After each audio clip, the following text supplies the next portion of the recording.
কুড়িগ্রাম নাগেশ্বরীর কালীগঞ্জে দুধকুমার নদের উপর সেতু না থাকায় দীর্ঘদিন ধরে যোগাযোগ বিচ্ছিন্ন ৭ ইউনিয়নের ২ লক্ষাধিক মানুষ। স্বাধীনতার পর থেকে শিক্ষা, স্বাস্থ্য ও উৎপাদিত পণ্য নিয়ে নদী পারাপারে দুর্ভোগের দিন কাটলেও কোনো পদক্ষেপ না নেয় অভিযোগ ভুক্তভোগীদের। তবে নদী পারাপারে জনদুর্ভোগের কথা স্বীকার করে সেতু নির্মাণে ব্যবস্থা নেয় আশ্বাস সড়ক ও জনপথ বিভাগের। কুড়িগ্রাম প্রতিনিধি মোহাম্মদ মিজানুর রহমানের পাঠানো তথ্য ও ভিডিও চিত্রে যাচ্ছেন জামান আশরাফ।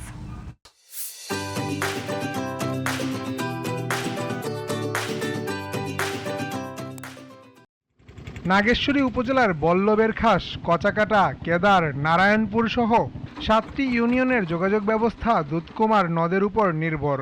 ৭ ইউনিয়নের বাসিন্দাদের একমাত্র যোগাযোগের মাধ্যম নৌকা। গুরুতর অসুস্থ রোগী, কৃষকের উৎপাদিত পণ্য ও ছেলেমেয়েদের স্কুলে যাওয়া আসায় প্রতিনিয়ত দুর্ভোগে পড়তে হয় তাদের। ভুক্তভোগীদের অভিযোগ, বছরের পর বছর দুধকুমার নদের উপর ব্রিজ নির্মাণের দাবি থাকলেও কোনো পদক্ষেপ নেওয়া হয়নি। আমার এলাকায় যদি একটা লোক অসুস্থ হয়, হাসপাতাল সঠিক মতো নিয়ে যেতে পারি না এই দুধকুমার নদীর কারণে।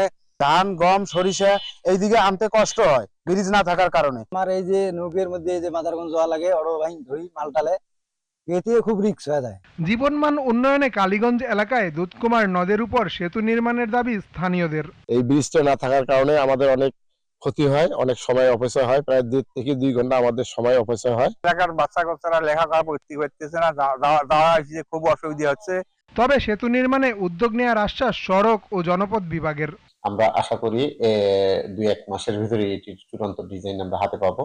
যেহেতু এটি একটি বড় ব্রিজ, এটি আসলে নির্মাণের জন্য আমাদের আলাদা ডিপিপি করার প্রয়োজন পড়বে।